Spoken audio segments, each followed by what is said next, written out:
Moving really now into the latter part of the college football season and what could very well be a statement Saturday for a number of teams as we make our way toward the playoff. Georgia and Florida meet for their annual grudge match in Jacksonville, Florida. They have a tall task ahead of them as Georgia has trailed for just 11 plays all season. And then on ABC, how about Penn State at Ohio State? Penn State just 2-12 at Ohio State since joining the Big Ten in '93. James Franklin just 1-6 against the Buckeyes. And number 6 Michigan heading to East Lansing to play number 8 Michigan State. Michigan now 0-5 against top 10 opponents on the road under Jim Harbaugh, but it's a different kind of year, at least so far, for Big Blue.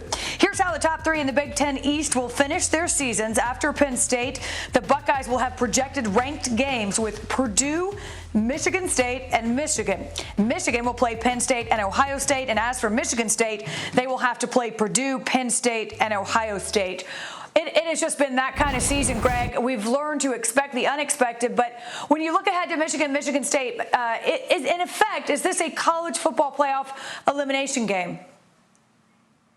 No, it's not, Wendy. I'd love to tell you that it is to increase the level of urgency for each one of these two programs.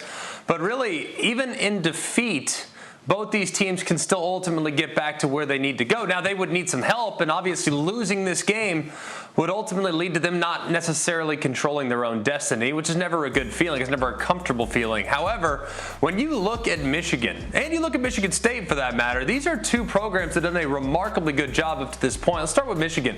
They now have done a really nice job of defending. They're not allowing the same big plays that they gave up a year ago. They're also able to at least move the football both on the ground and through the air by creating balance and being able to spread the ball around with capable playmakers all over the field. And then for Michigan State, maybe one of the biggest surprises of the college football season, Wendy. We're talking about a team that has explosiveness at wide receiver, a dynamic Heisman candidate at running back in Kenneth Walker, and a quarterback, Peyton Thorne, who at times has been as consistent as any quarterback in the Big Ten. That's including that of C.J. Stroud at Ohio State, who's had a few ups and downs in his first year as a full-time starter. So when you look at this Michigan State team, they have weapons, they have speed on the perimeter in Jaden Reed and Jalen Naylor. They have a great running back. They have a veteran offensive line. This is going to be one heck of a matchup this weekend. And I think even in defeat, these teams still could potentially get within striking distance with a little help in front of them. Let's go back to that point about Michigan State being one of the season's biggest surprises, and I would agree, but when you look back in the preseason or even the first few days of the college football season, and I'd said, hey, Greg, Michigan State will be in this position at this point in time, and you say, no way. Why? What has been the difference maker then? Michigan State, along with several other teams, Wendy, have been the beneficiary of the new rules in college football. The seniors, the super seniors, and the transfer portal. That's why they're at where they're at right now. You look at their offensive line, and that's where most teams are really built, right? Look at their offensive line. They have 5th and 6th year players across the board. You look at their wide receiver skill, transfer from Reed. You have a transfer in Kenneth Walker at running back, who's been excellent coming up from Wake Forest, been as dynamic a running back as there been in the Big Ten up to this point of the season. So when you look at how they've been able to piece this roster together, them along with Wake Forest, who's got a ton of super seniors, along with Baylor, who has a ton of super seniors, these are teams that are playing far above the expectation level because of how veteran they are. And then you mix in a couple transfers with some serious potential. That's a recipe for success that teams for years now in the future will likely be trying to replicate. Yeah, it's so interesting because the transfer portal, I mean, your opinion on the transfer portal simply depends on whether you've been the beneficiary or you've lost players. It's such an interesting thing for teams depending on their experience. Now, speaking of experience, let's look at Michigan and their track record, at least in terms of these big road games under Jim Harbaugh. Michigan 2-8 against AP-ranked opponents on the road under Harbaugh, including 0-5 against AP top 10 teams. Michigan ranked in all 10 of those games as well. So you can't argue, in effect, that now Michigan's ranked. There's got to be a different reason.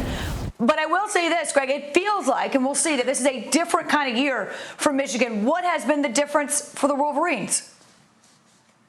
Well, let's just start quickly, Wendy. We've seen Michigan in this spot before, maybe not to this extent, but I've bought Michigan 8 weeks into the season only to be disappointed. I'm proceeding with caution and silver lining optimism. I think this team's for real. I really do. I love Cade McNamara, quarterback. He's been excellent, has a good feel for the position. It's been very accurate, not afraid to work the middle of the field. I think they do a really interesting job in their run game by using pistol and using different formations to create advantages along the line of scrimmage. And then defensively, they've been pretty dang good at all three levels. At times, their linebackers have carried them. At times, their defensive backs have carried them. And really, most of the time, their defensive front has been very solid as well. This is a group that is better. Each individual part is better collectively, where the sum is greater than each individual part. I said that wrong initially, but you knew what I meant.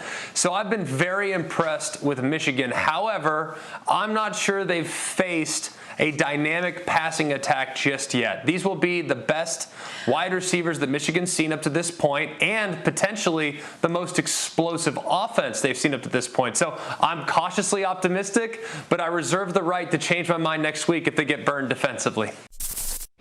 Thanks for watching ESPN on YouTube. For live streaming sports and premium content, subscribe to ESPN+.